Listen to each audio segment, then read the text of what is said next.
এবার মিশ্রি জানিয়ে দিল অর্জুনকেও যে সে আসল অনু। অন্যদিকে অর্জুন আর মিশ্রি করছে বৃষ্টিতে রোমান্স। হ্যালো বন্ধুরা, সিঁদুরের মূল্য ধারাবাহিকের আগামী পর্বের আপডেট নিয়ে চলে আসলাম আপনাদের মাঝে। সিঁদুরের মূল্য ধারাবাহিকে আপনারা দেখতে পারবেন, দেখা যায় মিশ্রি অর্জুনকে বলছে, আপনি আমাকে ঘৃণা করেন তাই না, তাহলে আপনি আমাকে তার প্রমাণ দিন। এই দেখুন, এই আগুনে অগ্নিসাক্ষী করে আমরা বিয়ে করেছি। আপনি যদি আমাকে এতই ঘৃণা করে থাকেন, তাহলে আপনি নিজের হাতে এই অগ্নিকুণ্ডের আগুন নিভিয়ে দিন। অর্জুন তো আগুনটা নিভাতে যাচ্ছিল, তবে ও আগুন নিভাতে পারে না। অর্জুন বলে, এই আগুনটা জল দিলে নিভবে না মিশ্রি। আমি তোমাকে ভালোবেসেছি, আর এখন সারা জীবন আমাকে তার সাজা পেতে হবে। তোমাকে ভালোবাসার কারণে আমাকে এই আগুনে সারা জীবন জ্বলতে হবে। মিশ্রি বলে, আমি ভেবেছিলাম আপনি আমাকে ঘৃণা করেন। অর্জুন এই উত্তরে বলে, যদি আমি তোমাকে ঘৃণা করতে পারতাম তাহলে কত ভালো হতো। আই লাভ ইউ মিশ্রি, তোমাকে একবার ভালোবাসা আমার অপরাধ ছিল, আর এখন তোমাকে সারা জীবন আমায় ভালোবাসতে হবে, আর এটাই আমার সাজা। পরের সিনে দেখা যায় প্রিয়া আর অর্জুনের পিসি নিজেরা গলায় ধরি দিতে যাচ্ছিল। প্রিয়া তো বাড়ির সবার সামনে নিজেকে মেরে ফেলার নাটক করে। প্রিয়া বলে, আমি চাই অর্জুনের সাথে আমার ফুলসজ্জা হোক, আর আমার ইচ্ছে তোমাদের পূরণ করতেই হবে। তখন বাড়ির সবাই চাপে পড়ে প্রিয়ার কথা মেনে নেয়। এরপর দেখা যায় মিস্ত্রি যখন ওর বাবার কাছে আসে, তখন ওর বাবা মিস্ত্রিকে নিজের মেয়ে বলে সম্বোধন করে। আর এটা দেখে মিস্ত্রি বাড়ির সবাইকে ডাকে, কিন্তু মিস্ত্রির বাবা বাড়ির সকলের সামনে মিস্ত্রিকে নিজের মেয়ে বলে ডাকতে পারে না। তিনি অজ্ঞান হয়ে যান, আর মিস্ত্রি সবার সামনে খারাপ হয়ে যায়। এরপর দেখা যায় মিস্ত্রি যখন ওর বাবার সাথে কথা বলছিল, তখন প্রিয়া লুকিয়ে লুকিয়ে ওদের কথা শুনে।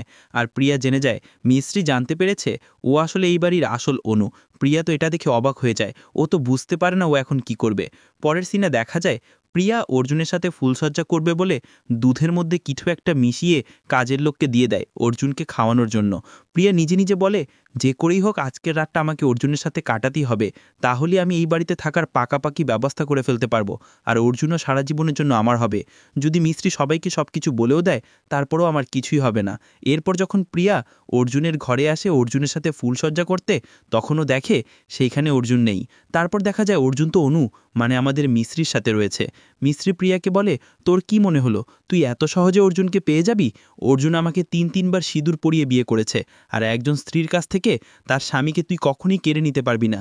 এরপর দেখা যায় অর্জুনের তো অনেক নেশা হয়ে গেছে, আর মিস্ত্রি মিছে নিজে বলছে, অর্জুনের থেকে একদিন তো দূরের কথা, এক মুহূর্ত আমি দূরে থাকতে পারবো না।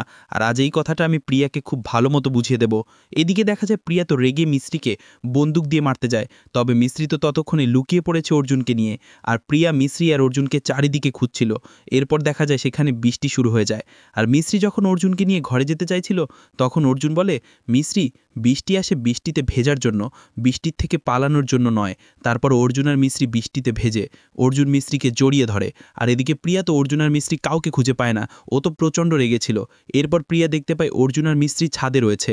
প্রিয়া তখন মিস্ত্রিকে মারতে যায়, তবে মিস্ত্রি অর্জুনকে নিয়ে নিজের ঘরে চলে আসে। আর মিস্ত্রি দেখে অর্জুনের অনেক জ্বর এসেছে, মিস্ত্রি অর্জুনের সেবা করে। অর্জুন তখন জ্বরের ঘরে বলে, অনু আমাকে ছেড়ে চলে গিয়েছিল, আর তুমিও আমাকে ছেড়ে চলে যাচ্ছ মিস্ত্রি।